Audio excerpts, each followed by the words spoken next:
Muito bem. Nos últimos dias, você ouviu falar, que endividados podem ter documentos apreendidos, incluindo a CNH e o passaporte. O assunto tem repercutido bastante após o STF, por 10-1, reforçar a constitucionalidade de medidas enérgicas em casos extremos de endividamento.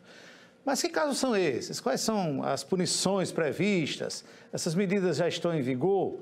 Para nos explicar tudo isso e afastar também algumas fake news sobre esse assunto, a gente recebe agora aqui no estúdio o advogado Ralph Nóbrega, que mais uma vez está conosco. Doutor Ralph, muito obrigado mais uma vez. Bom dia. Bom dia, Anchieta. Bom dia a todos que estão nos acompanhando. Bem, essa é uma novidade mesmo, né? Já está em vigor essa decisão? Já sim.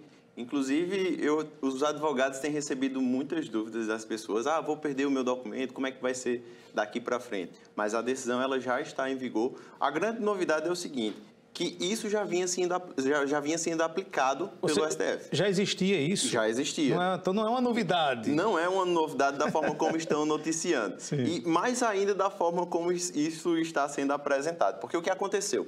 Foi uma ação direta de inconstitucionalidade. Esse nome tão bonito, o que é que significa? Sim. O STF ele reconheceu que o artigo 139 do Código de Processo Civil, inciso 4, é constitucional. O que é isso? Que está de acordo com a Constituição. Então, em alguns casos específicos, há a possibilidade do juiz adotar uma medida mais coercitiva, uma medida mais enérgica, para que aquela pessoa consiga fazer o pagamento de uma dívida existente.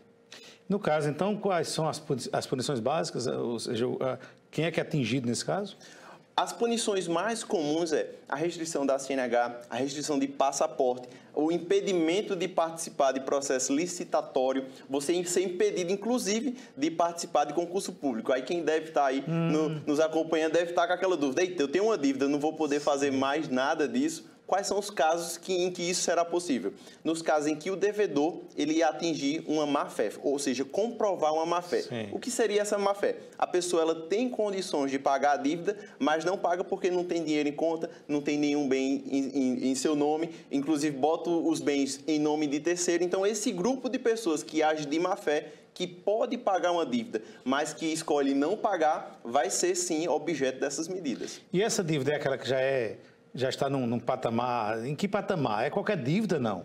Muito inteligente essa tua pergunta, porque o parâmetro não é o valor da dívida, e sim o padrão de vida do devedor. Vamos supor, o motorista de aplicativo agora que está nos acompanhando, que tem uma dívida de financiamento que depende daquela renda, daquela atividade como motorista de táxi, enfim, de aplicativo, vai ter sua CNH suspensa? Não. Se for comprovado que o objeto do trabalho dele, a renda dele não é suficiente para pagar aquela dívida. Inclusive, é bom destacar, Anchieta, que a ideia do processo judicial não é piorar a vida das pessoas, não é uma vingança. Sim. Então, imagina só, o motorista de aplicativo que não consegue pagar aquele financiamento, ter sua renda restringida. Então, esse grupo de pessoas não vai ser objeto dessa medida. Então, você que hoje tem uma dívida, mas que não consegue pagar, pode ficar tranquilo que, inclusive, no processo não é algo automático. Você tem a chance de se defender. Tem gente que está dizendo assim, eita, eu tenho uma dívida, agora minha CNH já vai ser suspensa. Não. É iniciado um processo, todo um rito processual é adotado e lá no final, quando nada disso é suficiente, aí você tem a chance, sim, de se defender nesses casos. No caso, a dívida, essa dívida que leva em consideração, que é objeto dessa decisão do STF, seria aquela dívida que, no caso do particular, já está no SPC, ou aquela que, no caso, é uma dívida com órgão público, já é reconhecida lá, é basicamente isso? Exato. Na verdade, a decisão ela é bem genérica. Qualquer tipo de dívida de fiéis, de financiamento, de pensão alimentícia. Então, são vários casos em que a dívida é uma pecúnia, ou seja, é um valor, ela pode sim ser objeto dessas medidas mais enérgicas. E a gente já tem caso de... que essa medida foi aplicada já tem gente sendo punida por aí? Muito interessante essa tua pergunta, porque isso já vem sendo aplicado há muito tempo. Tomou essa proporção agora porque o STF ele reconheceu que isso é possível. Antes, os juízes, que a gente chama juízo singular, que é os juízes de piso, eles já aplicavam isso e as pessoas iam recorrendo e existia aquela discussão. Mas agora, com essa decisão, nós chegamos ao consenso que isso é possível, mas destacando, apenas em alguns casos específicos. Quem fez um acordo e voltou a pagar a dívida, ele pode ser punido?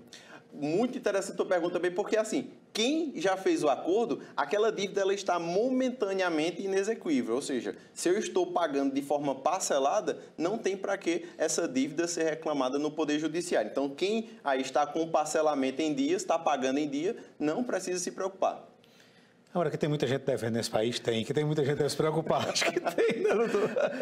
Dados falam que 70% das famílias brasileiras, elas são inadimplentes. Mas aí é um dado interessante, porque desses 70%, não são todas as pessoas que devem e não pagam porque não quer. Muitas pessoas devem e não pagam porque não podem. Então, essas pessoas não vão poder ter sua vida ainda mais piorada pelo Poder Judiciário. Uma coisa que à medida que o senhor fala, de certa forma, preocupa é que a pessoa vai ter que provar, em alguns casos, que ela não deixou de pagar por má fé. Exato. Mas aí é uma situação que se torna simples no ponto de vista processual. Qual é o valor da dívida? 100 mil. Qual é o valor da minha renda? Um salário mínimo. Eu vou conseguir pagar essa dívida? Jamais. Apesar de eu podia até fazer um parcelamento aí infinito, mas eu não conseguiria pagar essa dívida. Então, o ponto-chave é, o valor da dívida qual é? Qual é o valor da tua renda? Eu não tenho renda. Então, pior ainda. Então, nesses casos, dentro de vista do processo, você consegue sim, através de várias medidas processuais, comprovar que você não está agindo de má fé. Agora, por exemplo, se tem uma pessoa que está ali devendo e vive viajando, está em Dubai, fazendo viagem internacional, essa pessoa claramente está agindo de má fé. Quando fala na questão do passaporte, quem tem passaporte, atrás de passaporte, pode pagar a dívida, né? O problema maior é a CNH do Fusquinha. Para dirigir o Fusquinha, né? Esse é o problema. A motozinha e tal, é o maior problema. Alguma coisa que a gente não falou aqui? Não, está tudo bem explicado, né? Tudo muito completo. Então tá bom. Mais uma vez, muito obrigado pela sua contribuição aqui conosco. Eu que agradeço o espaço que foi aberto, é uma informação muito importante, informação cidadã. Dr. Ralph Nóbrega, advogado, faz sucesso lá nas redes sociais, viu? Só dá ele aí nas redes sociais, viu? E falar nisso, divulga suas redes sociais aí, onde é que o pessoal pode lhe acompanhar, lhe encontrar? Quem desejar me acompanhar nas redes sociais, meu Instagram é Ralph Nóbrega, R-A-L-F. Eu sempre gosto de soletrar, porque as pessoas me chamam de Raif, Rafael, são nomes correlatos. Mas quem desejar me acompanhar, eu faço o trabalho de prestar informação cidadã de forma gratuita. Isso é muito importante. Sim, sem dúvida. Muito obrigado mais uma vez. Obrigado.